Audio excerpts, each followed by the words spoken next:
was the Russians. It was constant bombing, not just the war. What happens is they come once, they bomb, and they go away. So with the Russians, they've been bombing like it started at about 10:15, and for the next 10 minutes, it was constant bombing in the area. Some say 6 bombs, some say 8 bombs. I'm not sure myself how many it was.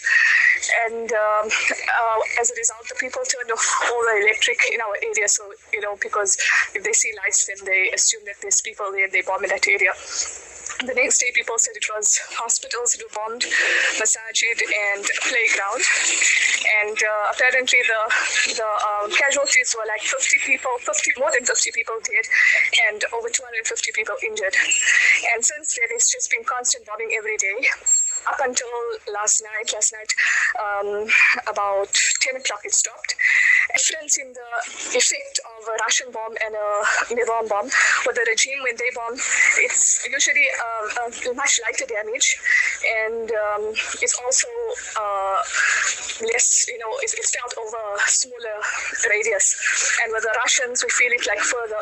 When I heard the Russian bomb initially, I thought it was much closer than it actually was. When I heard which areas were actually bombed, I was surprised because it felt like it was right outside our house. Yeah, it's mainly civilians. I haven't really I haven't really seen exactly who it is, but from those who pulled out from under the rubble, the pictures I've seen of people who were pulled out, it was all children, women, men as well, but only civilians. It's not fighters. It's nowhere near the fighting area. It's nowhere near any military camps or any military institutions. So it's civilians mostly.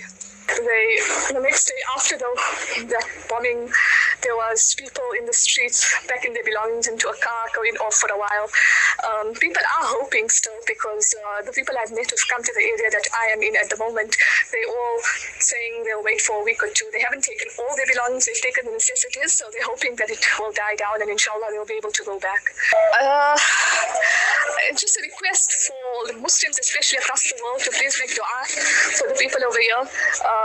It's sad to see that the places that are being bombed are hospitals, places with injured people, places with children like schools, and youth or adults. So it's sad to see that that's the state of the ummah and that's the state of the world. But inshallah, there are people still who are out there making dua, and inshallah, via your du'as, Allah will assist the Muslims, inshallah.